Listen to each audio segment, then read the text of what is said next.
নমস্কাৰ আপোনালোক সকলোকে পুনৰবাৰ স্বাগতম নাছমাই মজিদ বন্ধুসকল লগতে চাওক আজি সন্ধিয়াৰ 7টা গুৰুত্বপূৰ্ণ খবৰ।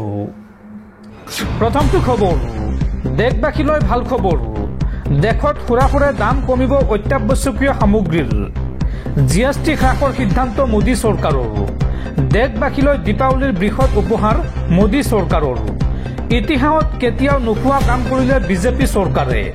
দেশত প্ৰথমবাৰলৈ এনেকৈ দাম কমিছে সামগ্ৰীৰ আৰু যাৰ পৰিপ্ৰেক্ষিতত এতিয়া আনন্দত আত্মহাৰা দেশৰ কোটি কোটি জনতা। জিএছটি হ্ৰাসৰ ফলত কি সামগ্ৰীৰ দাম কমিব চাওঁ আহক। দেশত সুৰা কমিব সামগ্ৰীৰ দাম।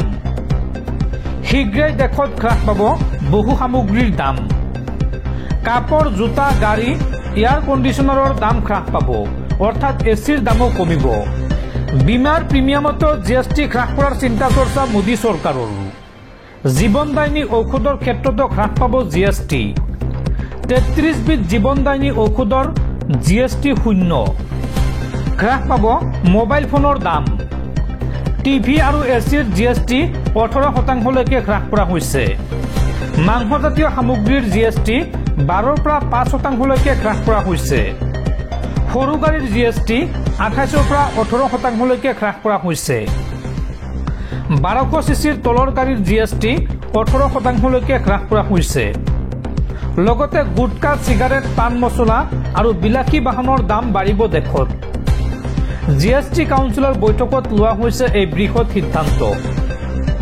অহা 22 ছেপ্টেম্বৰৰ পৰা সমগ্ৰ দেশতে কাৰ্যকৰী হ'ব এই নতুন নিৰিখ। পৰৱৰ্তী খবৰ, দেশৰ প্ৰতিখন ৰাজ্য আৰু কেন্দ্ৰীয় শাসিত অঞ্চলত স্থাপন কৰিব লাগিব ডিটেনশ্যন কেম্প। সন্দেহজনক লোকক প্ৰশ্ন কৰিব পাৰিব ডিচি আৰু জিলা দণ্ডাধীশে। আৰু ডিচিয়ে সন্দেহ কৰা নিৰ্দিষ্ট লোকজনে নাগৰিকত্ব প্ৰমাণ কৰিব লাগিব। নাগৰিকত্ব প্ৰমাণ কৰিব নোৱাৰিলে যাব লাগিব ডিটেনশ্যন কেম্পলৈ। এই সন্দৰ্ভত বৃহৎ ঘোষণা মোদী চৰকাৰৰ। দেশৰ প্ৰতিখন ৰাজ্য আৰু কেন্দ্ৰীয় শাসিত অঞ্চলত স্থাপন কৰিব লাগিব ডিটেনশ্যন কেম্প। বিদেশী চিনাক্তকৰণ আৰু বিতৰণক লৈ ডাঙৰ পদক্ষেপ কেন্দ্ৰীয় চৰকাৰৰ।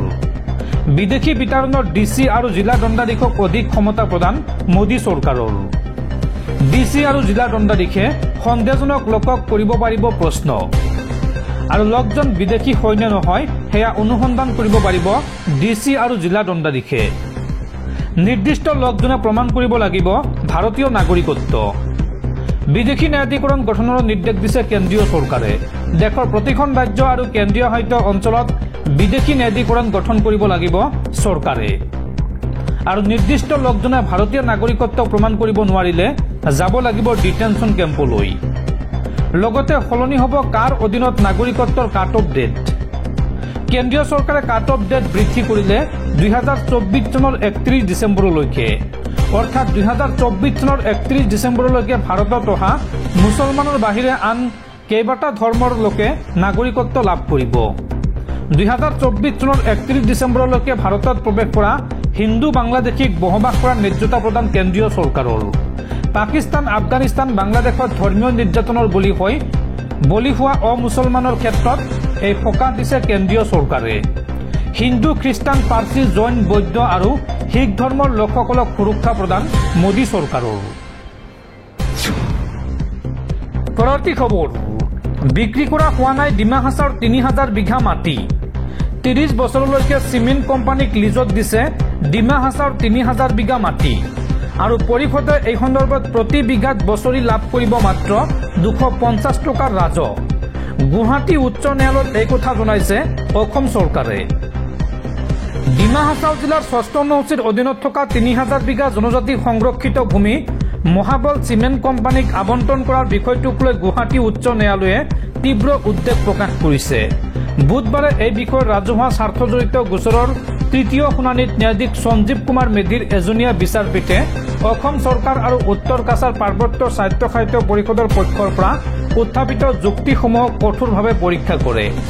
চৰকাৰী পক্ষই স্বীকাৰ কৰিছে যে এই ভূমি বিক্ৰী কৰা হোৱা নাই, মাত্ৰ 30 বছৰলৈকে লিজত দিয়া হৈছে আৰু পৰিষদে প্ৰতি বিঘাত বছৰি মাত্ৰ 250 টকাহে ৰাজহ লাভ কৰিব। শুনানিত অসম চৰকাৰৰ মহাধিবক্তা দেৱজিৎ শইকীয়াই ন্যায়ালয়ক অৱগত কৰে যে এই আবণ্টনৰ ফলত কোম্পানীটোৱে 11,000 কোটি টকা বিনিয়োগ কৰিব আৰু ৰাজ্যৰ অৰ্থনৈতিক উন্নয়নত ইয়াৰ ভূমিকা গুৰুত্বপূৰ্ণ। তেওঁ উদাহৰণ দাঙি ধৰি কয় যে পূৰ্বে নিপকো জলবিদ্যুৎ প্ৰকল্পত 21,000 বিঘা আৰু নুমলীগড় শোধনাগাৰক 4,470 বিঘা ভূমি আবণ্টন দিয়া হৈছে। কিন্তু ন্যায়াধীশ মেধিয়ে প্ৰশ্ন কৰি এই সন্দৰ্ভত কয় যে আপুনি নিপকক চিমেণ্ট কোম্পানী এটাৰ লগত তুলনা কৰিছে নেকি? লগতে 3,000 বিঘাৰ ভিতৰত প্ৰায় 1,020 বিঘা গ্ৰীণ বেল্টৰ অধীনত পৰিব বুলি চৰকাৰী পক্ষই জনায়। আৰু চিমেণ্ট উদ্যোগৰ ফলত জৈৱ বৈচিত্ৰ্য আৰু পৰিৱেশৰ ওপৰত পৰা প্ৰভাৱক লৈ ন্যায়ালয়ে উদ্বিগ্নতা প্ৰকাশ কৰি কেন্দ্ৰীয় পৰিৱেশ মন্ত্ৰালয়কো গোচৰত পক্ষ কৰি লোৱাৰ পোষকতা কৰে, য'ত চৰকাৰী পক্ষই সন্মতি প্ৰকাশ কৰে। চৰকাৰী পক্ষই জনোৱা মতে উত্তৰ কাছাৰ পাৰ্বত্য পৰিষদে চিলিং আইনখন বলবৎ কৰা নাছিল। The Assam fixation of ceiling on land holding act 1956ত এই কথা উল্লেখ আছে বুলি ন্যায়ালয়ত তথ্য দাঙি ধৰে মহাধিবক্তাগৰাকীয়ে। আনহাতে তাৰ এবছৰ আগত NC হিলছ পৰিষদ 1955 চনত গঠিত হৈছিল। অসমৰ ভিতৰত গোৱালপাৰা, ধুবুৰী, কোকৰাঝাৰ, বঙাইগাঁও, বৰপেটা, নলবাৰী, কামৰূপ, লখিমপুৰ, দৰং, শোণিতপুৰ, ধেমাজি, নগাঁও, মৰিগাঁও, যোৰহাট, কাছাৰ, কৰিমগঞ্জ, হাইলাকান্দি, ডিব্ৰুগড় আৰু তিনিচুকীয়াতহে এই চিলিং আইনখন সম্প্ৰতি প্ৰযোজ্য হৈ আছে। ন্যায়ালয়ত এই কথা জনাই মহাধিবক্তাগৰাকীয়ে। দৰ্শকসকলৰ বহুতো গুৰুত্বপূৰ্ণ খবৰ আছে। তাৰ আগতে আপোনাক জনাওঁ যে যদি আপুনি এতিয়ালৈকে এইটো ভিডিঅ'ত লাইক কৰা নাই তেন্তে এতিয়াই ভিডিঅ'টোত লাইক কৰি দিয়ক আৰু এনেকুৱা ধৰণৰ ভিডিঅ'সমূহ নিতৌ চাবলৈ চেনেলটো ছাবস্ক্ৰাইব কৰি কাষত থকা বেল আইকনটো প্ৰেছ কৰি ৰাখক। পৰৱৰ্তী খবৰ, ৰাজ্যৰ লাখ লাখ ৰেচন কাৰ্ডৰ গৰাকীলৈ জৰুৰী খবৰ। আপুনি শীঘ্ৰেই কৰিব লাগিব ৰেচন কাৰ্ডৰ eKYC। eKYC নকৰা গ্ৰাহকে লাভ নকৰে ৰেচন। যদিহে আপুনি এতিয়ালৈকে ৰেচন পোৱা নাই তেন্তে শীঘ্ৰেই কৰি লওক eKYC। আধাৰ কাৰ্ডৰ জৰিয়তে ৰেচনৰ দোকানত গৈ কৰিব পাৰিব এই কাম। 1 ছেপ্টেম্বৰৰ পৰা ৰাজ্যত চলি আছে অন্ন সেৱা সপ্তাহ। আপুনি এই মাহৰ ৰেচন সংগ্ৰহ কৰিলেনে? eKYC নকৰা গ্ৰাহকে এইবাৰ নাপাব ৰেচনৰ চাউল। যদিহে আপুনি ৰেচন পোৱা নাই তেন্তে শীঘ্ৰেই কৰি লওক eKYC। 1 ছেপ্টেম্বৰৰ পৰা ৰাজ্যত চলি আছে অন্ন সেৱা সপ্তাহ আৰু এইবাৰ নতুন নিয়মেৰে সংগ্ৰহ কৰক আপুনি ৰেচন। বায়োমেট্ৰিক দিয়াৰ পিছত আপোনালোকে লাভ কৰিব ৰেচন। ৰেচনৰ দোকানীয়ে চাউল কমকৈ দিলেই অথবা দোকান বন্ধ ৰাখিলে আপুনি দিয়ক অভিযোগ। 1 তাৰিখৰ পৰা 10 তাৰিখৰ ভিতৰত যদিহে দোকান বন্ধ ৰাখে অথবা আপোনাক চাউল কমকৈ দিয়ে তেন্তে আপুনি পোনপটীয়াকৈ অভিযোগ দিয়ক। অভিযোগ দিবলৈ আপুনি এতিয়াই ডাইল কৰক 1800-345-3611 এই নম্বৰত। পৰৱৰ্তী খবৰ, ৰাজ্যত পুনৰ ভয়ংকৰ ঘটনা। নিশা শুই থকা অৱস্থাত জীৱন্তে অগ্নিদগ্ধ হৈ মৃত্যু হ'ল মাতৃ-পুত্ৰৰ। মাতৃ বীণা সিং আৰু পুত্ৰ সাগৰ সিঙৰ সৈতে ভয়ংকৰ ঘটনা। চামগুৰিৰ 1 নং চিমনা বস্তিত সংঘটিত হৈছে এই ভয়ংকৰ ঘটনা। নিশা শুই থকা অৱস্থাত অগ্নিদগ্ধ হৈ ৰহস্যজনকভাৱে মৃত্যু হৈছে মাতৃ আৰু পুত্ৰৰ। ঘটনাস্থলীত আৰক্ষী উপস্থিত হৈ হালনাৰক্ষী আৰম্ভ কৰিছে তদন্ত।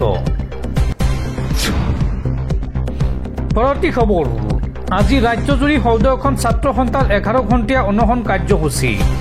অবৈধ বাংলাদেশী মৌলবাদী উৎখাত আৰু অসম চুক্তি ৰূপায়ণ তথা বিদেশীৰ স্থায়ী সমাধানৰ দাবী সৌদখন ছাত্ৰ সন্থাৰ। নাগৰিকত্ব সংশোধনী আইন চমুকৈ কাৰ আবেদনৰ সময়সীমা বৃদ্ধিৰ পাছতে উত্তাল ৰাজ্য। পৰৱৰ্তী খবৰ, মাৰ্কিন ৰাষ্ট্ৰপতি ডনাল্ড ট্ৰাম্পৰ শুল্ক জোকাৰণি চম্ভালি ল'লে GSTয়ে। ভাৰতীয় শ্বেয়াৰ বজাৰত আশাৰ বতৰা। টেৰিফ বোমাৰ সৈতে মোকাবিলা কৰিবলৈ আমেৰিকাৰ ৰাষ্ট্ৰপতি ডনাল্ড ট্ৰাম্পৰ শক্তিশালী আহ্বান। কিন্তু কেন্দ্ৰৰ GSTয়ে পুনৰবাৰ শ্বেয়াৰ বজাৰত নতুন আশাৰ বতৰা দিলে। GST কাউন্সিলে নতুন কৰ গাঁথনি ঘোষণা কৰাৰ এদিন পিছতে শ্বেয়াৰ বজাৰত যথেষ্ট উত্তেজনাৰ সৃষ্টি হয়। বৃহস্পতিবাৰে বজাৰ মুকলি হোৱাৰ লগে লগে ষ্টক সূচাংকক ধুমুহাময় গতিৰে বৃদ্ধি পাবলৈ ধৰিলে। আজি পুৱা বজাৰ মুকলি হোৱাৰ 1 ঘণ্টাৰ ভিতৰতে সেন্সেক্সে 700 পইণ্ট জঁপিয়াই 81,000 পইণ্টৰ সীমা অতিক্ৰম কৰে। এই প্ৰতিবেদন লিখা সময়লৈকে সেন্সেক্স 81,000 পইণ্টৰ ওচৰত গৈ আছে। ৰাষ্ট্ৰীয় ষ্টক এক্সচেঞ্জৰ নিফটি সূচাংকত আজি উত্থান দেখা যায়। এই প্ৰতিবেদন লিখাৰ সময়লৈকে নিফটিয়ে 156 পইণ্ট বৃদ্ধি পাই 24,870 পইণ্টৰ ওচৰত আছে আৰু 16টা গুৰুত্বপূৰ্ণ খণ্ডৰ অধিকাংশই বৰ্তমান লাভজনক।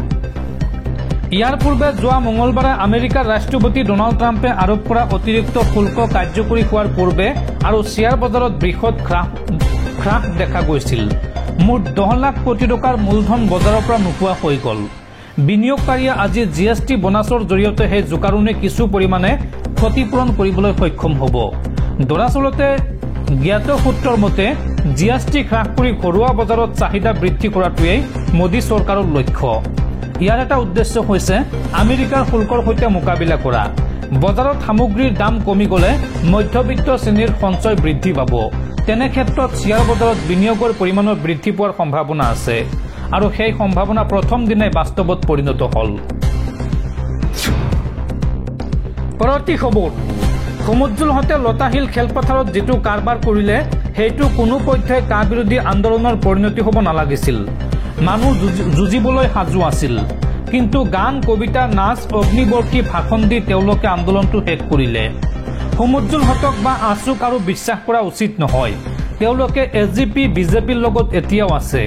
আমি লুৰুণজ্যোতি হতক বিশ্বাস কৰিম। তেওঁলোকে সেই শিবিৰৰ সংগ ত্যাগ কৰিছে। ৰাজ্যৰ কা বিৰোধী আন্দোলন সন্দৰ্ভত এই মন্তব্য ৰাজ্যৰ বিশিষ্ট বুদ্ধিজীৱী ডক্টৰ হীৰেন গোহাঁইৰ।